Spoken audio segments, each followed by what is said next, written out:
ఎప్పటికీ అప్పుడు తాజా వార్తలు అందిస్తున్న ఎస్వీఆర్ న్యూస్ కి స్వాగతం.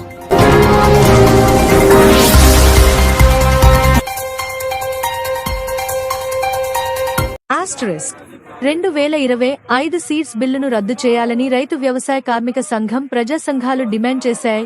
ఈ రోజు మెదక్ జిల్లా కేంద్రంలోని సడబ్ల్యూసీ గోదా ముందు ఎస్కేఎం ప్రజా సంఘాల ఆధ్వర్యంలో నిరసన చేయడం జరిగింది. ఈ సందర్భంగా రైతు సంఘం రాష్ట్ర కార్యదర్శి, టి సాగర్ వ్యవసాయ కార్మిక సంఘం రాష్ట్ర కార్యదర్శి ఆర్ వెంకటరాములు, కెవిపిఎస్ రాష్ట్ర కార్యదర్శి స్కైలా బాబుగార్లు మాట్లాడుతూ కేంద్ర ప్రభుత్వం డిసెంబర్ 11న నిర్ణయించిన సీడ్స్ బిల్ 2025ను వెంటనే రద్దు చేయాలని డిమాండ్ చేశారు. ఇది భారత విత్తన రంగంపై భౌలజాతి సమస్యల కార్పొరేటర్ ఆధిపత్యాన్ని నెలకొల్చడానికి తీసుకొచ్చిన ప్రతికూల చట్టమన్నారు. ఇది ఆహార భద్రత, విత్తన స్వావలంబన, రాష్ట్ర హక్కులను తీవ్రంగా దెబ్బతీస్తుందని అన్నారు. కేంద్ర ప్రభుత్వం వెంటనే ఉపసంహరించాలని డిమాండ్ చేశారు. విత్తన సరఫరాపై బహుళజాతి కంపెనీలు, కార్పొరేట్ల నియంత్రణ పెంచుతుంది. ఈ కాంట్రాక్టు పర్మనెంట్ అమలు చేయాలని భావించిన లక్ష్యాలతో సరి సమానంగా ఉంటుందని అన్నారు. మార్చేందుకు పంటల ఆకృతి నమూనాలను మార్చుతుందని అన్నారు. చౌకగా నాణ్యమైన విత్తనాలను సమయానికి సరఫరా చేస్తామని చెప్పిన కేంద్ర ప్రభుత్వం ఈ చట్టంలో ఎలాంటి గ్యారంటీ లేదని అన్నారు.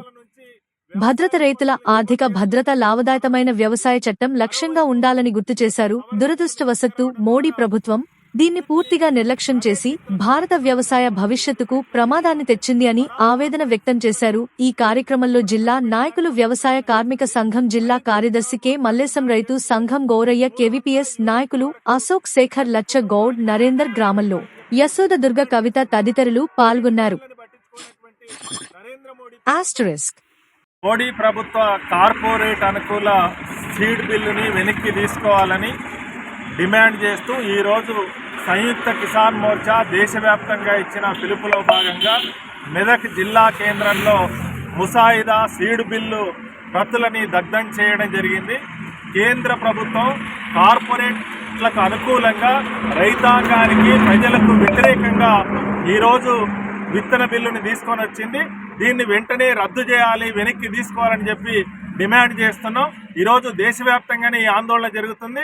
తెలంగాణ రాష్ట్ర వ్యాప్తంగా జిల్లా కేంద్రాలు, మండల కేంద్రాల్లో కూడా ఈ ఆందోళన కొనసాగుతుంది. ఇప్పటికే నరేంద్ర మోడీ ప్రభుత్వం రైతాంగానికి రాతపూర్వకంగా ఇచ్చినటువంటి ఏ ఒక్క హామీని కూడా నెరవేర్చకపోగా ఈరోజు పత్తి మీద ఉన్నటువంటి దిగుమతి సుంకాన్ని రద్దు చేసి పత్తి రైతులను తీవ్రమైనటువంటి ఇబ్బందులకు గురి చేస్తూ ఉంది. పత్తి రైతుల యొక్క ఆత్మహత్యల పరంపర కొనసాగుతుంది. విదేశాల నుంచి వ్యవసాయ ఉత్పత్తుల్ని దిగుమతి చేసుకునే దానికోసం అనుమతినిచ్చింది.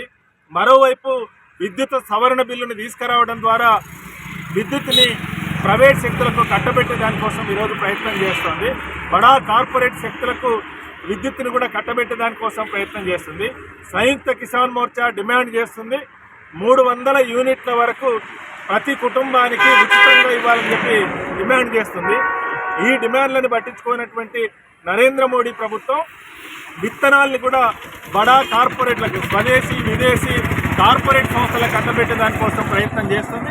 ఈరోజు పరిశోధన రంగానికి నిధులు కేటాయించకుండా, ప్రభుత్వ రంగంలో ఉండేటువంటి వ్యవసాయ విశ్వవిద్యాలయాలకు నిధులు కేటాయించకుండా ఈరోజు ప్రైవేట్ సంస్థలకు, అమెజాన్ లాంటి సంస్థలకు, బేర్ లాంటి సంస్థలకు ప్రభుత్వ డబ్బులు ఇచ్చేసి వాళ్ళు పరిశోధన చేసుకొని పేటెంట్లు సంపాదించుకునేటువంటి అవకాశాన్ని కల్పిస్తుంది.